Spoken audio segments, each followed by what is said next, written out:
When love feels like danger, they don't run because they don't care. They run because they care more than they know how to handle.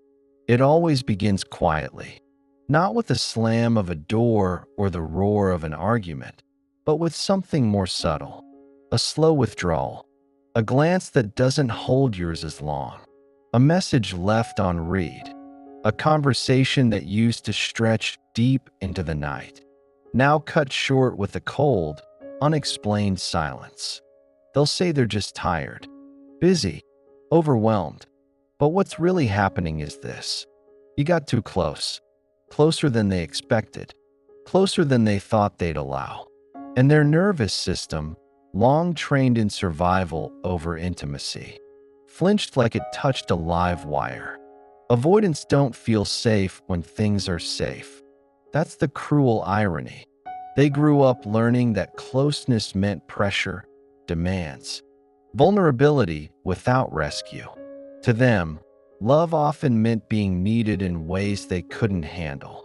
Or worse, being punished for having needs of their own. So now, as adults, they associate real intimacy with suffocation. Even when you offer warmth, patience, and emotional safety, their reflex is to bolt. And so they do. They pull away without explanation. They ghost. They give vague excuses. They say, I just need space. When what they mean is, I'm terrified that if I stay, I'll drown in something I can't control. And if you've ever been on the other side of that disconnection, the one left staring at a phone that's gone quiet, or lying awake wondering how love could flip into silence overnight, it feels personal. It feels like rejection, like abandonment, like confirmation of your worst fear, that something in you is too much, or not enough. But here's the thing you're not told enough. They're not leaving because of who you are. They're leaving because of what closeness activates in them. The avoidant doesn't always plan to leave. In fact, many of them desperately want to stay, but not in a way that costs them their sense of autonomy. They crave connection, but only if it's at a distance they can control. They want intimacy, but not if it opens the floodgates of emotional chaos they haven't learned how to handle. So they run, silently, abruptly, inconsistently. They disappear when the connection deepens. When you start talking about future plans, when they feel truly seen, when they realize you actually care. Because to them, being truly loved comes with terrifying implications. What if you expect something they can't give? What if you discover parts of them they're still hiding from? What if needing you makes them weak? For avoidance, dependency has always felt dangerous. So when they feel their walls starting to crumble, they panic. They mistake vulnerability for entrapment. And their instinct is not to talk through it, but to escape it. But here's the truth they'll never admit out loud. Not to you, not even to themselves. They always come back. Not always physically, not always with words, but emotionally, energetically, psychologically. They loop back. They check your socials. They reread your texts. They remember the way you made them feel safe in a way that was foreign, and therefore frightening. Time passes, and their nervous system resets. The fight or flight fades, and what once felt overwhelming now feels magnetic. They start to crave the very thing they pushed away.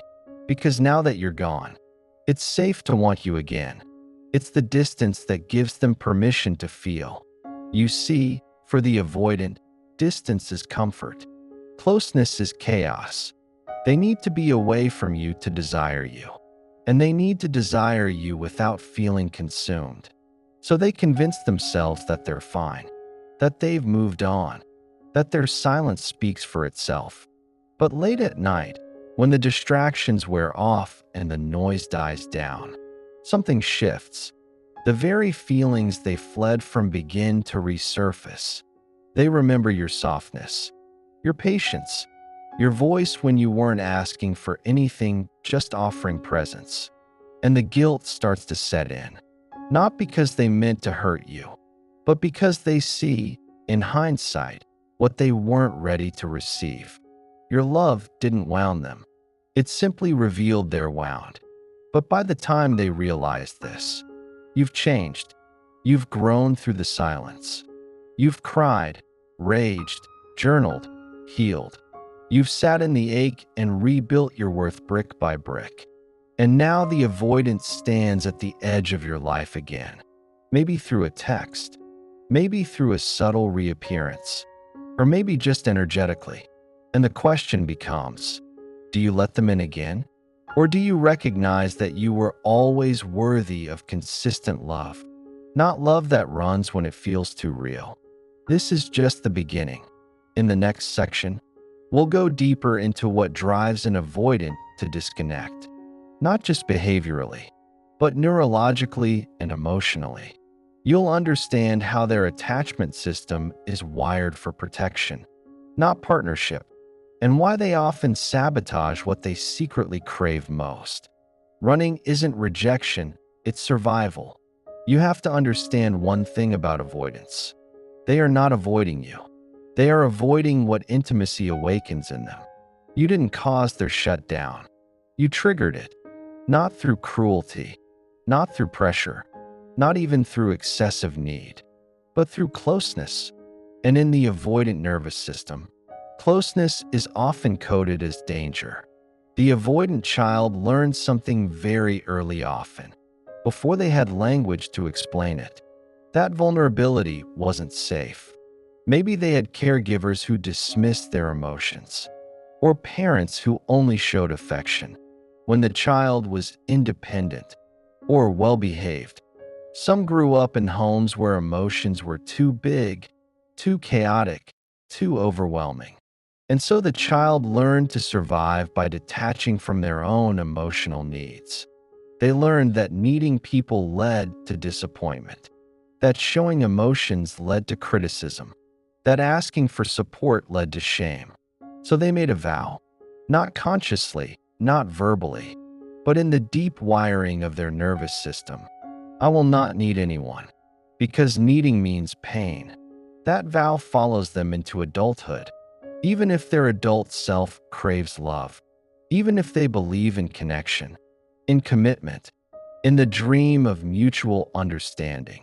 The moment real intimacy begins to form, the kind that requires openness, consistency, and mutual emotional attunement, their nervous system raises the alarm. Fight, flight, freeze, fawn. And the avoidant almost always chooses flight. They don't lash out or beg for validation. That's the anxious attachment style. Avoidants pull back, go silent, disappear, not because they don't care, but because they can't regulate the discomfort of being seen. Imagine it this way. To a securely attached person, love feels like a home. Familiar, grounding, safe. But to an avoidant, love can feel like a trapdoor. One minute everything is fine, the next, they feel swallowed whole. It's not rational, it's neurological. They don't run because of something you did wrong. They run because their body remembers what it was like to be vulnerable and unmet. Even your tenderness can trigger them, especially if it's the kind they've never received before. Because now you're offering something that's not just new. It's destabilizing. They don't know how to hold it. So they drop it. They ghost. They pull away. They leave. Not with hatred, but with overwhelm. Here's the painful paradox. The more deeply you love an avoidant, the more likely they are to run. Your consistency confronts their survival strategy. Your softness exposes their unhealed wounds.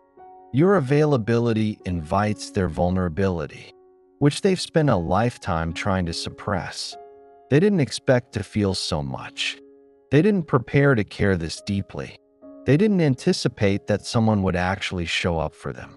So they bolt, because inside, a part of them is screaming, "Don't let this happen." If you get too close, you'll lose yourself.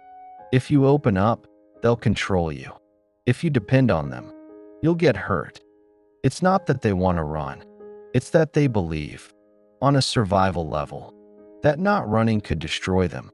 And yet, as soon as they create distance, the intensity fades, their nervous system settles, the fear shrinks, the silence feels like safety again. And in that calm, they start to remember. They remember your steadiness. They remember your patience. They remember how you never tried to force anything out of them, only offered a space where they could exist without performance. And the craving begins. But it's a quiet craving, one they might not act on for days, weeks, even months. They won't come back with a grand confession. They'll reappear subtly, through a like on your story, a random check-in, or a memory they just thought of. Because now that you're distant, you're safe to desire again. Avoidants don't long for what's close. They long for what feels emotionally unreachable, because then they can desire without the risk of being consumed. That's why they run when you give everything, and come back when you've started to let go. It's not manipulation. It's not a game. It's nervous system survival. To them, emotional independence feels like oxygen. So when connection starts to feel like it threatens that, even if it doesn't, they pull back to breathe again. And then, only once they've caught their breath, do they realize what they're missing. You can't love an avoidant into safety, but you can understand that their running isn't proof that you failed. It's proof that you reached a place in them they've spent years avoiding. They always find their way back to that place, because it never truly leaves them. But whether you let them return, that's not about them. That's about you, your boundaries, your healing, your right to receive love that doesn't come with silence and retreat. The shift that makes them return. It always seems to happen the same way. You finally let go, not because you stopped caring, but because holding on was costing you too much. You stopped reaching out. You stopped waiting for a reply. You stopped tracking their silences like emotional weather reports. You didn't make a big announcement. You just stopped bleeding for someone who wouldn't hand you a bandage. And then, almost like they felt the shift in your energy, they came back, not always with a grand apology. Often, it's something as small as, "Hey, I saw something that reminded me of you." Or, "Just checking in. Hope you're good." Sometimes it's just a like, a view, a presence where silence used to live. And it leaves you spinning. Because where were they when you needed them most? Why now? Why after you've already put your heart back in its box and started the slow walk toward healing? The answer isn't random. Avoidants feel absence more acutely than presence. And when you detach emotionally, especially if you were the one who made emotional space for both of you, they feel it, not always consciously, but energetically, psychologically, viscerally. You see, avoidants aren't immune to loss. They're just delayed in their response to it. While you're grieving their silence in real time, they're repressing, distracting, numbing, rationalizing. But when your energy shifts, when your heart closes its door even halfway, something in them stirs. It's not just that they miss you. It's that your absence no longer feels like a threat to their freedom. Now, it feels like a threat to their emotional security. And for the first time, they begin to feel what you've been carrying all along. There's a psychological sequence most avoidants unconsciously follow in their return. It's not manipulative. It's defensive, but it follows a pattern so consistent. It's almost clinical. Here are the 5 stages of the avoidant return. Stage 1, the echo. At first, they don't reach out. They just start circling your orbit again. They view your story. They scroll your profile. They ask mutual friends how you've been. This is the echo phase, where they're testing the waters, trying to feel if they still exist in your world. No contact yet, just presence, shadowed and indirect. They don't want to risk rejection, so they do the least risky thing. Watch from afar. Stage 2, the ping. Once they feel you're safe enough, they'll send out a low-risk signal. A text, a comment, an emoji reaction. Something so vague you can't call it a reentry, but you feel it is. They want to see how you'll respond, not just in words, but in emotional availability. Are you warm? Guarded? Unresponsive? They're not ready to be vulnerable yet. They just want to know, am I still welcome in your world? Stage 3, the rationalization. If you respond, even with caution, it activates a deeper layer of their psychology. Suddenly, they begin reprocessing the past through a more emotionally attuned lens. They start asking themselves, why did I push them away? Did I misread their intentions? Was I afraid, or was there really something wrong? This is where the self-reflection begins, but it's often laced with guilt. And since avoidants don't like feeling guilty, they'll mask it with rationalizations. I just wasn't ready. I had too much going on. It wasn't the right timing. Translation: I was scared, and I didn't have the tools to stay connected. Stage 4, the tentative reach. Here, they slowly re-engage with more depth. Conversations start to flow again. They ask about your life. They open up just a little. But don't mistake this for full emotional commitment. This is still trial and error. They're trying to feel safe with you again. But more importantly, they're trying to feel safe with themselves in connection. They're wondering, can I be close without losing myself? Will they expect too much? Can I trust myself not to bolt again? Their system is scanning for danger, even as they reach for you. Stage 5, the emotional reentry or retreat. This is the tipping point. They either step into emotional accountability and acknowledge how they hurt you, or panic at the weight of intimacy again and withdraw, sometimes more quietly, sometimes more abruptly than before. If they've done no inner work, stage 5 often ends in another disappearance. But if they've reflected, if something inside them has shifted, this is where they may finally stay. Not just physically, emotionally, present, soft, real.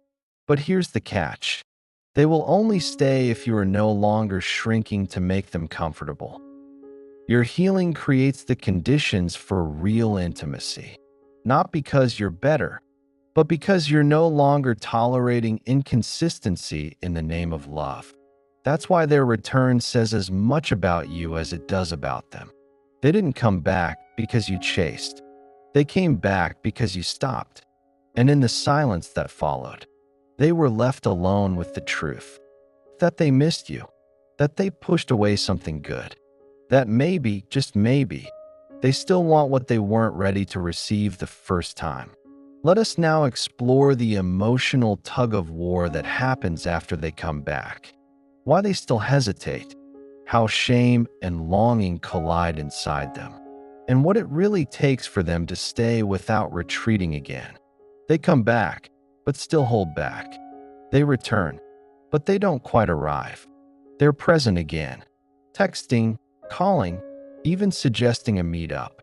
But there's a hesitation in their tone, something guarded in their warmth, a flicker of uncertainty behind every word that says, I missed you, and every silence that adds, but I'm still scared of what that means. It's one of the most confusing phases for anyone who's loved an avoidant. The moment after they return, but before they truly open. You might assume their reappearance means they're ready to reconnect, ready to apologize, ready to rebuild. But emotional return for an avoidant isn't a doorway, it's a hallway. Narrow, dark, and unfamiliar. And it's in this in-between that the real internal war begins. They came back for a reason, but they're not sure they can stay for the same one. Inside them, two opposing forces begin pulling in different directions. One, the longing to be close. They missed your presence, your steadiness, the way you saw them. maybe the only one who really did. 2. The fear of emotional exposure. Because being seen also means being known. And being known means being vulnerable. And that feels like danger. It's not that they don't want to be close. It's that they don't trust closeness to be safe.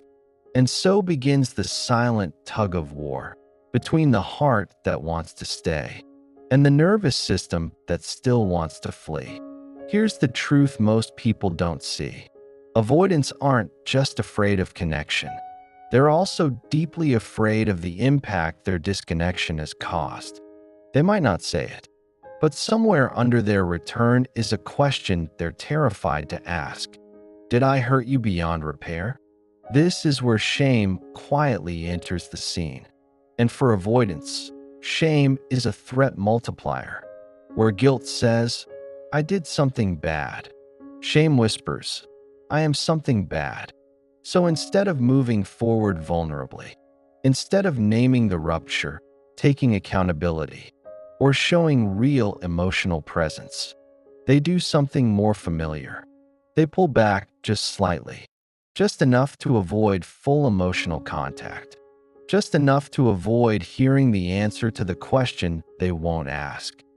Did I ruin something that could have been beautiful? Did I push away the one person who saw me clearly? Will you ever trust me again? This shame doesn't always look like sadness. Sometimes it looks like sarcasm, or defensiveness, or acting as though nothing happened. But underneath the jokes or casual check-ins is a deeper fear that by disappearing, they prove themselves unworthy of the very thing they now want. Here's where things often fracture again. If the person they return to is still emotionally raw, needing answers, closure, or assurance, the avoidant starts to panic.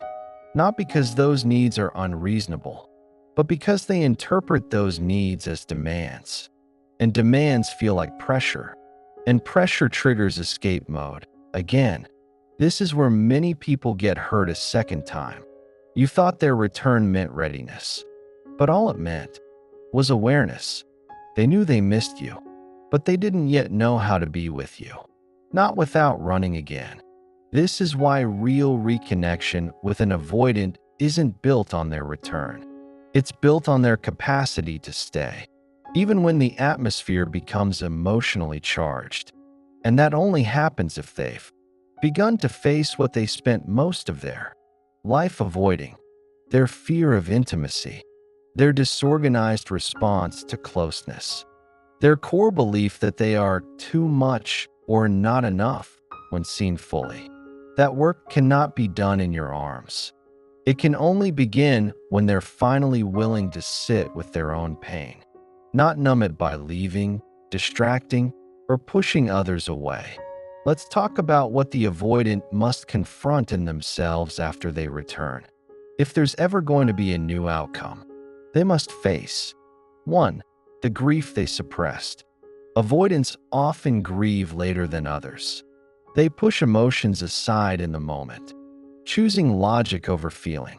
But when they come back, the grief often hits all at once. Not just the loss of you, but the realization that they are the one who caused it. And grief, when it lands late, feels heavier, because there's no one left to catch it but them. 2. The cost of their coping style. Many avoidants grew up in environments where closeness was inconsistent or overwhelming, so they learned to rely on self-protection instead of mutual support. But that survival strategy becomes costly in adult relationships. Coming back forces them to see it clearly. Every time I avoid, I lose what I actually need. That clarity is painful, but it's the beginning of growth. 3. The emotional responsibility they've long avoided. Real connection requires ownership, not just of what they feel, but of how their behaviors affect others. Coming back isn't enough. Staying requires emotional maturity. And emotional maturity means acknowledging past harm without defensiveness, expressing needs without shutting down, listening without withdrawing. None of that is natural for the avoidant, but all of it is necessary for real intimacy. This is the part no one talks about. Sometimes avoidants don't run because they don't care. They run because they do, and they're terrified they'll mess it up again. So when they return, they walk a tightrope, wanting closeness, fearing it, craving connection, doubting their ability to hold it. And until they confront that fear, until they do the inner work to regulate their emotions and repair their patterns, every return risks becoming just another chapter in the same story. One where they get close, then vanish again. But there is another path. Let us dive into it. Let us look at what it really means when an avoidant does begin to stay. What subtle signs reveal they're actually doing the work, and how to know if their return is rooted in real growth, or just a momentary reaction to emotional loss. When staying becomes the real struggle. Staying is easy when there's distance, when the emotional stakes are low, when the conversations are surface level, when nothing is asked and nothing real is offered. But staying in the presence of emotional closeness, when someone can see through you, reach for you, depend on you, that is where the avoidant begins to tremble. Not always on the outside, but inside, something starts to stir. Because for the avoidant, staying doesn't just mean proximity. It means exposure. It means remaining emotionally available when the walls start to crumble. It means choosing presence over protection. It means walking into the very fire they've spent years avoiding intimacy. And for someone whose nervous system has been trained to interpret intimacy as threat, this isn't staying. It's survival all over again. Only now, with no escape plan. They came back for connection. But connection now asks them to sit still, to listen deeply, to offer parts of themselves that have always been hidden, even from them. And so the real question becomes, can they stay without retreating behind the old mask? Because that mask, the one that says, I'm fine, it's not that deep, or I don't need anyone, has kept them safe their whole life. But it has also kept them alone. You'll notice something strange when the avoidant begins to stay.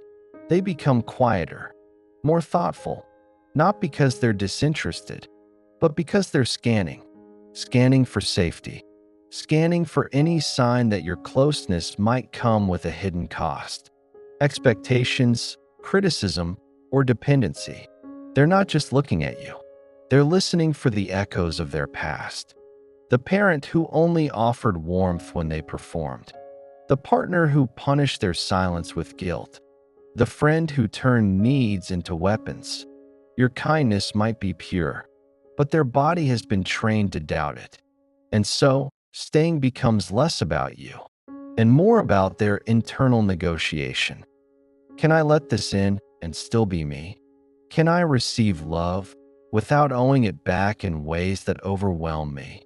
Can I stay and survive what closeness will ask of me? This is where they start testing you, but not consciously. These are not games. These are survival strategies dressed as hesitation. They'll do things like go quiet during emotional conversations, withhold personal details about their day, dismiss compliments or deflect emotional praise, say things like, I'm just tired, when they're emotionally flooded, not because they don't care, but because they care more than they know how to handle. You might wonder, if they came back, why are they pulling away again? But they're not pulling away. Not entirely. They're hovering, close enough to feel something real, far enough not to drown in it. This is how avoidants stay in the beginning. In gradients, their version of intimacy isn't a door that flies open. It's a window cracked an inch at a time, each inch earned through trust, each moment of closeness testing whether it's safe to open just a little more.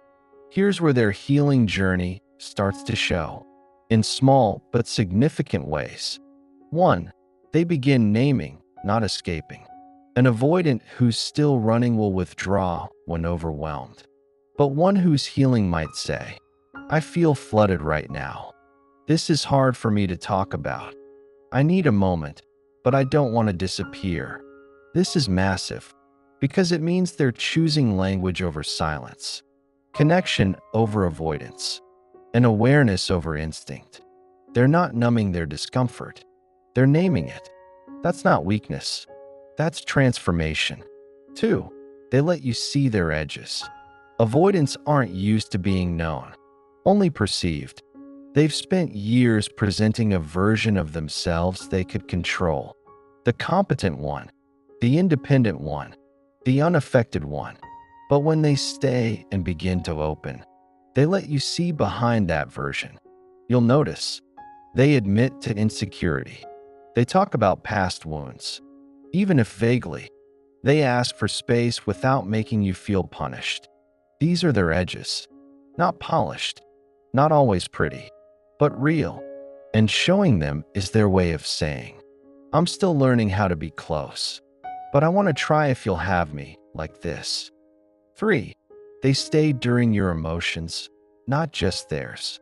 Avoidants often retreat when someone else expresses emotional need. Not out of cruelty, but out of fear. They interpret emotional expression as pressure, or danger, or something they're supposed to fix. But healing avoidants begin to witness emotion rather than flee from it. They might not always say the perfect thing, but they stay. They sit with your pain without changing the subject. They ask clarifying questions rather than shutting down. They don't disappear when things get messy. This is how you know they're doing the work, because they're staying even when it's uncomfortable for both of you. But it's not all linear. Avoidants learning to stay will still stumble. They might still ghost, briefly. Still say, I'm fine, when they're clearly not. Still disappear into their mind when they feel emotionally overwhelmed. But here's the difference. They come back faster. They explain more clearly. And they apologize. Not just with words, but with consistency. The cycle isn't gone, but it's no longer a trap. It's a path, winding, imperfect, but headed somewhere real. So what does staying look like long-term? Not a perfect presence, not a flawless partner, but a person who used to run from themselves and is now learning to stand still in the presence of another's love. They won't always get it right, but they'll try.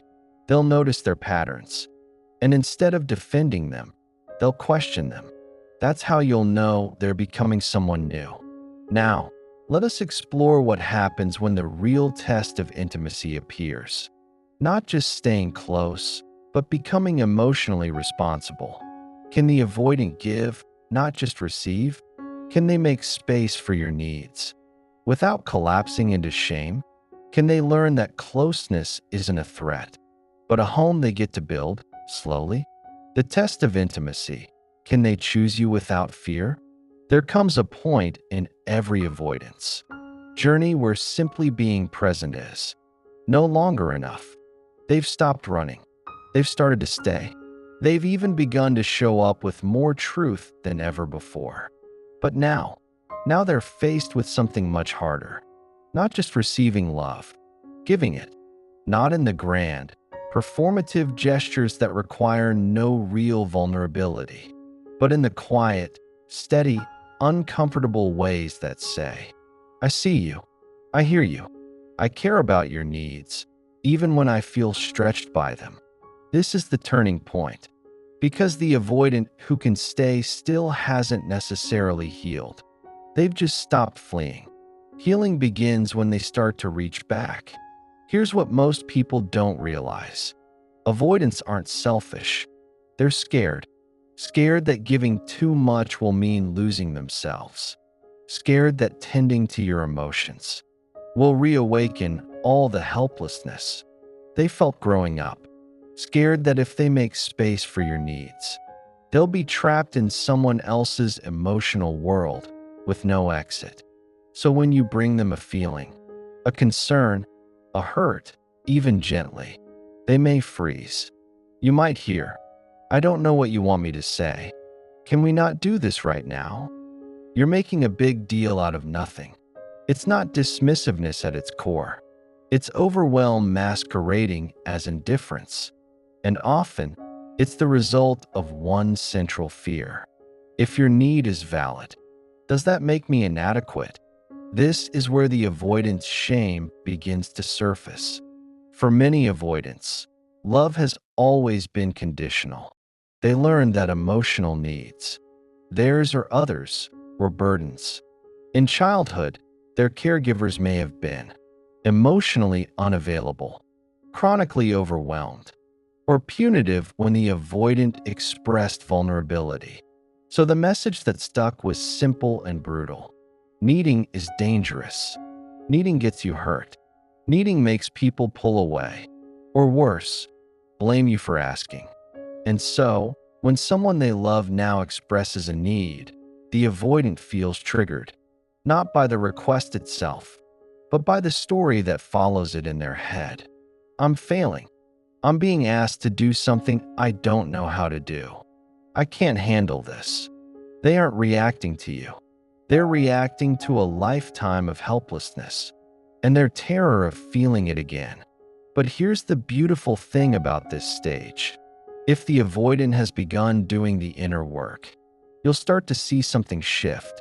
They won't always get it right. They won't suddenly become fluent in emotional caregiving, but they'll begin to try, not just to soothe their discomfort, but to show up for yours. Here's what that looks like. 1. They start asking, not assuming. A deeply avoidant person might assume, "You're overreacting. You're too sensitive. You're blaming them." But a healing avoidant will pause, and instead of defensiveness, you'll hear, "Help me understand what you're feeling. Can you tell me more? I want to get this, but I don't know how yet." This is a major emotional leap, because it shows that they're resisting the impulse to self-protect, and instead making space for you. 2. They begin to offer emotional safety. Avoidants often struggle to validate others because they were never validated themselves. But when they start to heal, they begin using words they once avoided. "That makes sense.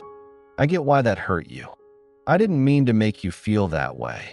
Notice the tone here. It's not perfect. It's not poetic, but it's present. They're no longer using logic to escape emotion. They're using empathy to make room for it.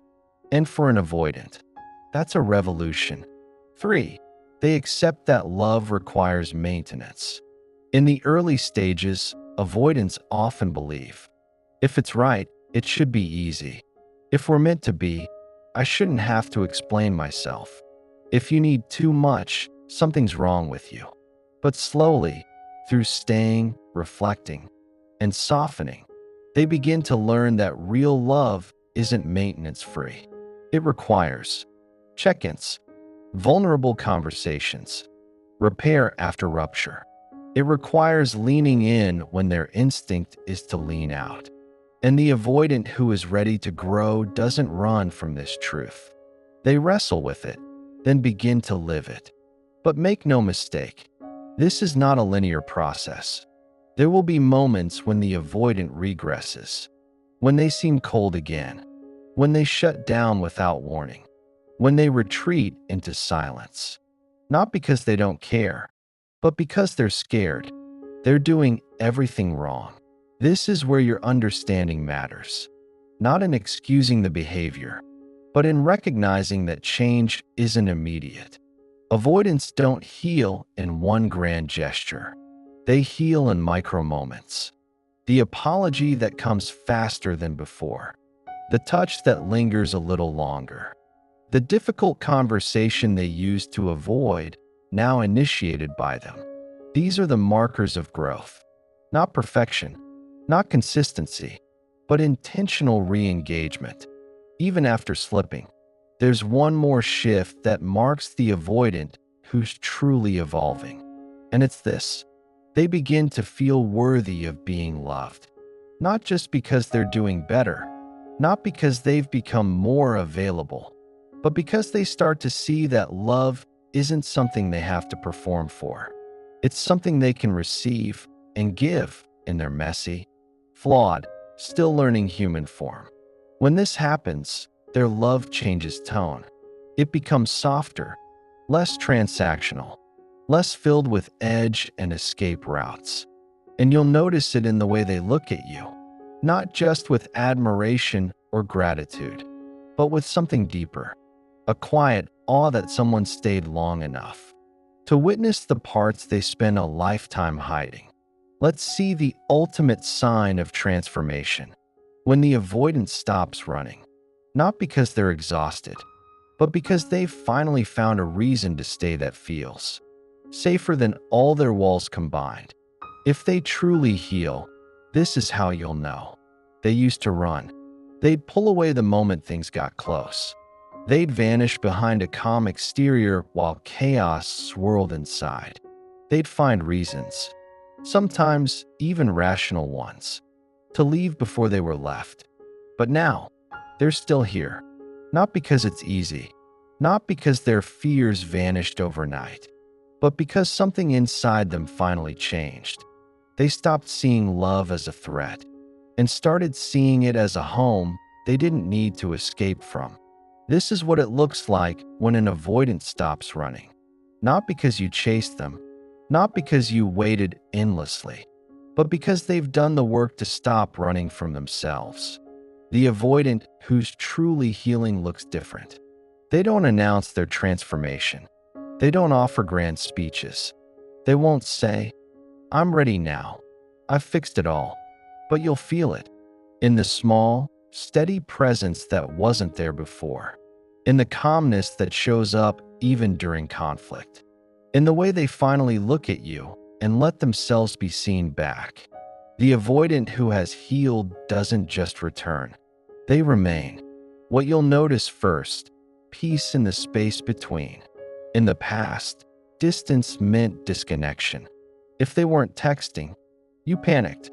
If they were quiet, you questioned everything. Now, they don't disappear when things get tough. And even when they need space, they tell you, "I need a little time to think, but I'm not leaving. This is hard for me to talk about, but I'm staying in it with you. I'm learning, and I want to do this differently." It's not perfect, but it's present. And for someone who once believed closeness meant danger, that presence is everything. The old shame starts to loosen its grip. Avoidants often carry a core belief: if you see the real me, you'll leave. So they hide, they perform, they deflect, they keep things surface level to avoid being truly known. But when they've healed, they stop needing to manage how you see them. They become okay with imperfection. They apologize without spiraling into self-loathing. They stop defending every flaw and instead say, "I see it too. I'm working on it." And here's the turning point. They start believing they're lovable, not because they're perfect, but because they're human. Emotional responsibility becomes a choice, not a threat. This is where everything changes. The avoidant who used to see your emotions as an attack now treats them as an invitation. Not always comfortably, not always immediately, but they no longer default to shut down. Instead of, "Why are you so emotional?" This again, "You're just trying to fight." They'll start saying, "I can see how this hurt you. Let's work through this. What do you need from me?" They're not just tolerating your feelings. They're showing up for them, even when it stretches them, even when it makes their old wiring scream. Run. That's growth. That's courage. That's love. They start offering what they once withheld: affection, reassurance, consistency. Things you used to beg for now arrive without prompting. A "just thinking of you" text, not out of obligation, but warmth. A moment of eye contact that lingers without them looking away. A hand reaching for yours, not just when things are good, but when they're hard. They've begun to feel safe enough to give, not just receive. And this giving doesn't come from fear of losing you. It comes from knowing they finally have something real to give. They no longer need control to feel safe. The avoidant who once needed space on their terms, conversations their way, emotions to stay within bounds, starts releasing that grip. They become more flexible, more open, more emotionally agile. They stop trying to regulate their world through withdrawal. And when things go off script, a fight, a misunderstanding, a rough patch, they don't shut the whole thing down. They stay, they listen, they repair. Because love, to them now, isn't about avoiding pain. It's about moving through it with someone they trust. The deepest shift of all, they start to choose you fully, not just when it's easy, not just when the emotional coast is clear, but even when being close activates old fears. They choose you anyway. They choose you when they feel insecure. They choose you when they're tempted to retreat. They choose you even when they don't know what the future holds. Because the present with you is worth staying for. This is the kind of choice avoidants don't make lightly, because it means rewriting everything they once believed about love. Why they always find their way back. You may wonder why they return at all. Why they run, yet always circle back. Why they disappear, then reappear. Sometimes without explanation. Why they couldn't stay, until one day they did. The answer is simple and human. They ran because they were scared. They returned because they remembered. They remembered the safety, the softness, the glimpse of a life where they didn't have to hide, but only when they could finally face their own inner world. Did they become ready to truly show up in yours? They don't find their way back to you because you chased. They find their way back because your presence revealed a version of love they didn't know existed. One that didn't punish them for their fear. One that didn't demand perfection. One that waited, not endlessly, but intentionally, for a love that was ready to stay. If you're with a healing avoidant now, watch how they speak in discomfort. Watch how they return from disconnection. Watch how they repair when things break. Even slightly. That's where you'll find the truth. Not in their grand declarations, but in the quiet, daily effort to replace distance with devotion. They used to run. Now they reach. They used to hide. Now they try. And no, it may never look like the romance in the movies, but it will look like courage, like accountability, like emotional responsibility in real time. And if they've truly healed, it will look like this. They don't just come back. They build something that no longer requires leaving at all.